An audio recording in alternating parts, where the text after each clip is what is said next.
Salut les pirates, bon après-midi les pirates, j'espère que vous allez bien parce que moi ça va bien.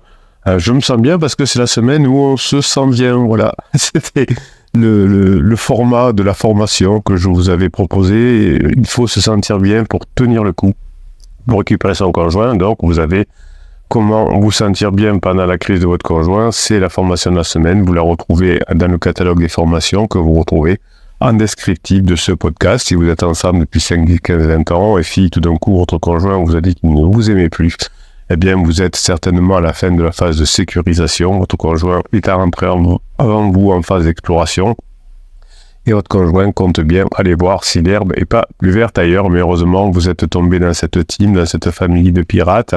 Vous avez commencé à vous former, vous avez commencé à mettre en application les formations et comme pour les autres pirates, ça a commencé à s'arranger. La crise s'est terminée, évidemment. La relation avec Pansement également, le Pansement qui peut être une relation adultère, mais aussi des amis, aussi du sport, aussi du travail. Et à la fin de la crise de couple, vous allez récupérer votre conjoint, puisque la crise de couple n'est pas faite pour tuer le couple, mais pour le rendre meilleur, comme une crise d'adolescence, par exemple, ou une crise de la quarantaine n'est pas faite pour tuer l'individu, mais pour l'améliorer et le faire passer dans une phase plus calme. Alors on va aller aujourd'hui sur le groupe Facebook, on va voir ce que vous nous avez écrit. Le groupe Facebook, vous le retrouvez sous le catalogue des formations, toujours en descriptif de cette vidéo. Vous avez sous les 135 formations le lien pour accéder au groupe Facebook. Si vous arrivez effectivement à rejoindre ce groupe Facebook, vous pourrez continuer à discuter avec les autres pirates. Alors cet après-midi, on va regarder un message, on va lire un message de Dany. Bonjour à tous les pirates. Alors comme d'habitude, je vous exhorte à prendre des pseudos quand vous écrivez, soit en commentaire de ces vidéos YouTube, soit sur le groupe Facebook, parce que voilà, je sais qu'à un moment donné, ça peut vous stresser que votre conjoint, par hasard, tombe sur le groupe Facebook ou sur les vidéos du capitaine. Donc ne vous stressez pas. Prenez un pseudo, voilà. Après, si vous voulez prendre votre nom, évidemment que je ne peux pas vous empêcher. Bonjour à tous les pirates et piratesses et au capitaine. Je crois bel et bien que mon histoire est actuellement dans la phase plateau. Oui, toutes les crises, effectivement, sont dans une phase plateau, même les crises, par exemple, sanitaires. On a eu une phase d'alarme pour la crise du Covid, où là, tout le monde a paniqué pendant le premier confinement, on va dire. Ensuite, il y a eu une phase plateau, ça a duré pendant 1 an et demi environ. Ensuite, il y a eu la phase d'épuisement où finalement, là, tout le monde a lâché. Aujourd'hui, la Covid est devenue quelque chose comme une grippe. C'est pareil pour une prise d'otage, avec la phase d'alarme, la phase plateau et la phase d'épuisement. Et vous récupérerez comme Dany votre conjoint dans la phase d'épuisement. Alors, pour ceux qui ne connaissent pas mon histoire, j'ai 41 ans et ma conjointe 35. Nous avons 2 filles. 9 ans et 7 ans. Donc, 35 ans, c'est souvent une crise d'adulte, comme on dit. C'est-à-dire que l'on se pose des questions. Est-ce qu'on a fait les bons choix sur sa carrière, sur sa sexualité, sur son conjoint, etc. La crise de la quarantaine étant sur des regrets, la crise de la nuit-vie. Est-ce que j'ai pas fait qu'est-ce que j'ai loupé dans ma vie, qu'est-ce que j'aurais pu faire et qu'est-ce que j'ai envie de faire maintenant. Donc les deux sont complémentaires évidemment, mais ne sont pas du tout les mêmes. Donc au début de janvier 2023, d'ailleurs, vous avez une formation pour la crise de la quarantaine, une formation pour la crise de la trentaine, de façon que vous soyez le plus adapté possible. Donc début 2023, elle se sent étouffée, n'est plus sûre de ses sentiments, vit des blessures du passé. C'est plutôt trop en année pendant ces phases difficiles de notre vie, ces points de passage. J'ai eu 2 autres déclaratifs similaires dans les derniers mois, en ajoutant qu'elle aurait mieux fait de ne pas me connaître et qu'elle voudrait des fois être rancunière avec moi, mais elle m'a dit lors de sa première bombe que notre couple n'était pas le problème, que notre couple allait bien et qu'elle aime l'homme que je suis. Donc vous voyez que c'est quand on vit une crise existentielle, c'est très contradictoire, on pense tout et son contraire, un peu comme dans une saison d'été qui se termine. Donc des fois il fait beau, des fois il fait frais, ou à la fin de l'hiver on a quelques jours de printemps et puis on peut avoir des coups de gel derrière, ce que craignent les agriculteurs, qu'il fasse beau trop tôt et qu'on prenne des coups de gel derrière.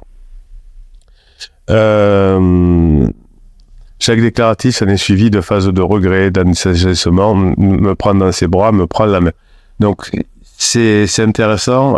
Chaque phase de regret doit montrer à notre conjoint qu'on a changé, que l'on passe des bons moments ensemble maintenant. Si chaque fois que l'on change de pansement, après pansement 1, on prend pansement 2, ça veut dire qu'entre-temps, le conjoint n'a pas su répondre aux besoins de son conjoint. Elle n'a jamais quitté la maison et nous sommes encore toujours sous le même toit. Tout l'été et actuellement, on vit encore de beaux moments en famille, on badine, on rit beaucoup ensemble. Elle se projette souvent dans l'avenir et je semble toujours dans l'équation. Donc vous voyez que Dany qui a fait ce qu'il faut, fait que finalement, il n'y a pas de grosse crise. Alors souvent, quand on est un bébé pirate, on fait des erreurs, on commet des interdits, parfois on est mal conseillé. Si vous avez eu la malchance de tomber sur des conseils comme le silence radio, le « moi je te suis » ou la lettre magique, ça n'a fait qu'empirer la situation de quelqu'un en crise. Mais depuis que vous êtes devenu un pirate, depuis que vous avez mis en application les premières formations que vous avez faites, eh bien ça s'est arrangé comme pour Dany. Parfois je vais la voir, je la prends dans mes bras avec bisous sur le front, des fois dans le cou. J'ai pas de retour de bisous de sa part, mais elle le laisse faire et elle le prend bien. Donc choisissez le moment où vous faites ça. Là, c'est un moment où on a bien rigolé ensemble, on a bien plaisanté, on a fait un apéro, on est allé faire du sport ensemble.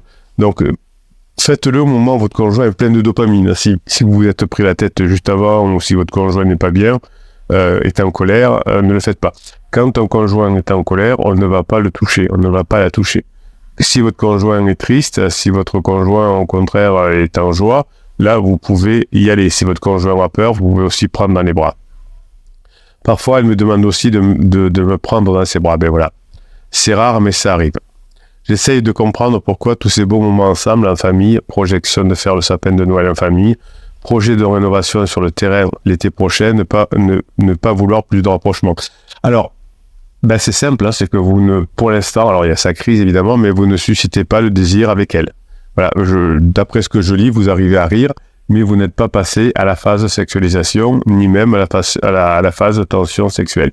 Donc, je vous rappelle que vous avez les 4 phases, badinage, humour, ça a l'air d'être validé pour Dany, d'après ce qu'il dit.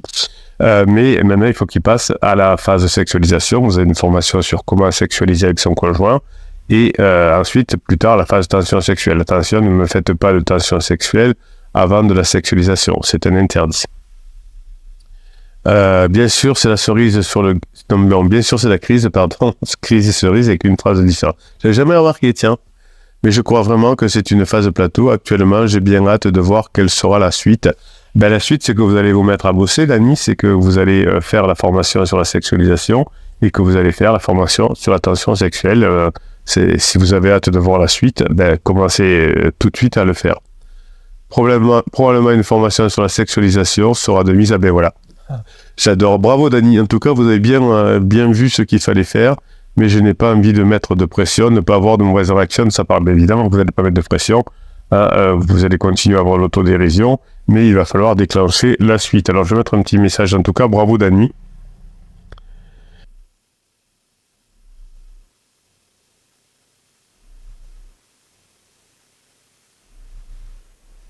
Alors je fais un petit message du coup, si j'en profite, pour les bébés pirates. Vous voyez qu'un pirate qui a avancé, qui a bossé, il sait déjà ce qu'il a à faire. Il a déjà une avance sur la phase suivante. Alors Patricia lui répond, toujours avoir une phase d'avance, eh bien voilà. Mais je vous adore les pirates, vous dites tout ce qu'il faut. Donc te former ne peut pas te nuire. Effectivement, sexualiser ces conversations n'a rien de dangereux, surtout si c'est après l'humour. Patricia, je l'adore, elle a toujours des conseils extraordinaires. Vous pouvez faire confiance à 100% à Patricia, elle est extraordinaire. Pense aussi à la formation libido, oui, elle a raison Patricia, et préparer la phase 4 avec elle sur les règles du couple. Oui, effectivement, il faut que...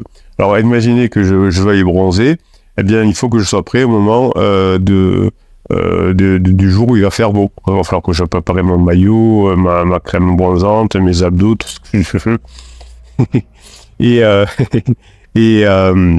Et pour pouvoir être pressé trop tard, si le jour où il fait beau, j'ai pas de maillot, j'ai pas de produit solaire, eh bien, tant pis pour moi, je ne pourrai pas profiter de l'instant que j'avais attendu, duquel j'avais entendu depuis très longtemps. Allez, un petit dernier, Michael. Là aussi, pour Michael, hein, je vous exhorte encore une fois à changer de pseudo. Bon, vous risquez rien, évidemment. Il n'y a jamais eu un pirate qui s'est fait gauler, entre guillemets, parce que quelqu'un est tombé par hasard sur notre chaîne YouTube. Mais les quelques pirates dont le conjoint a découvert la team et la famille, c'est parce que le pirate leur a donné le lien, ou parfois on laissait traîner des indices sur leur ordinateur, par exemple. Des nouvelles du front, nous dit Michael. Salut à tous les pirates et à notre capitaine. Je sais pas dans quel monde je me trouve actuellement, reconquête ou pas. En tous les cas, je vis très bien grâce à vous, mes amis, et une personne qui me tient à cœur. Haha, coquin. Je reviens tout de suite à ce qui vous intéresse, ce qui croustille. Ah ouais. J'ai le droit de cri-cri, une belle crise de jalousie. Je m'explique qu'elle a retrouvé un shampoing coloration de femme dans la douche. Ah oui. Donc vers la fin de la crise, effectivement, vos conjoints vont devenir jaloux. Début de la crise, pendant la phase d'alarme, au contraire, trouve-toi quelqu'un, j'espère que tu seras très heureux. Et puis, comme l'inconscient sait très bien que vous allez revenir ensemble, car votre conjoint constate que vous avez compris, que vous avez changé, que c'est qu'une question de temps, eh bien votre conjoint redevient jaloux. Elle me contacte par message WhatsApp, me demande si j'avais le temps. Vu que je suis les formations du capitaine et tant de boulot, je la rappelle. Voilà. Oui, donc le bébé pirate qui n'aurait pas su, ou qui aurait reçu les mauvais conseils du coach qui aurait dit 4 messages pour récupérer son conjoint, 4 messages SMS pour récupérer son conjoint, etc. Ne me faites pas de messages pour récupérer votre conjoint, ça ne marche pas. Donc moi, je suis les formations du capitaine et je la rappelle. Elle me répond et comment ça se passe, me disant que l'autre personne avait pris sa douche à la maison et avait dormi dans le lit. Je lui certifie que je ne sais pas à qui est ce gel douche. Elle me dit que je suis un menteur. Ouais, c'est quand même bizarre qu'il y ait un gel douche colorant dans une maison qui arrive comme ça. Je jure de ne pas savoir et me demande de jurer sur des enfants. J'ai pas besoin de faire ça car je ne suis pas un menteur. Ouais, vous voyez les trucs de gamins, jure-le, sortez des enfants, c'est des trucs qu'on fait à l'école, là, je le jure. Sachant que c'est elle qui entretient une relation avec le pansement depuis des mois, oui, mais vous voyez que votre conjoint commence à se rendre compte que le pansement est tout pourri, que c'est vous qu'elle aime. J'ai cherché toute la soirée à savoir à qui pouvait appartenir ce shampoing parce qu'effectivement, je ne savais pas. Une amie m'a fait penser que ma mère avait dormi à la maison. J'avais trouvé la coupable, ma maman, lol. Le lendemain, je m'en vais à sa rencontre et lui explique que le shampoing était à ma mère et que si elle voulait, elle pouvait l'appeler. Ils s'en foutent, c'est cri-cri. Eh ben oui, ils s'en foutent, c'est cri-cri, mais on les aime quand même. C'est dur, ces crises existentielles, évidemment, mais voilà, c'est une crise qui est la même que les autres, avec après un pansement, après avoir je veux plus de toi, commence à être jaloux. Bon voilà, on a trouvé le mystère du shampoing dans la douche. Et ben voilà. Moi, je trouve que votre conjoint est très attaché à vous, que votre conjoint a besoin de vous. C'est bien que vous ayez discuté, c'est bien que vous ayez rassuré votre conjoint. Et bien maintenant, il n'y a plus qu'à récupérer. Je vous félicite encore un pirate, certainement, qui va récupérer son conjoint. C'est la nature des choses, hein, quand on fait ce qu'il faut. Les crises se terminent et votre conjoint constate que vous avez changé et que maintenant, vous pouvez repasser des bons moments ensemble. Et ça, c'est génial. Je vous souhaite la journée que vous méritez, mes pirates adorés. Je vous kiffe. Encore des bonnes nouvelles, encore des pirates qui vont revenir ensemble. Vous voyez que les erreurs du silence radio, les erreurs du suis-moi je te suis, les erreurs de la lettre magique sont bien oubliées et que vous pouvez effectivement, grâce aux formations, comprendre comment tout cela fonctionne. Et vous voyez que sur ce dernier message, on voit que la personne, d'ailleurs sur ces 2 messages, les 2 pirates, ont fait ce qu'il faut. Je vous félicite. Passez une bonne journée. Pensez bien à mettre en application tout ce que vous apprenez dans les formations. C'est un investissement sur soi dont le premier bénéficiaire, c'est vous. Et ensuite, c'est votre couple et votre conjoint. Je vous souhaite la journée que vous méritez.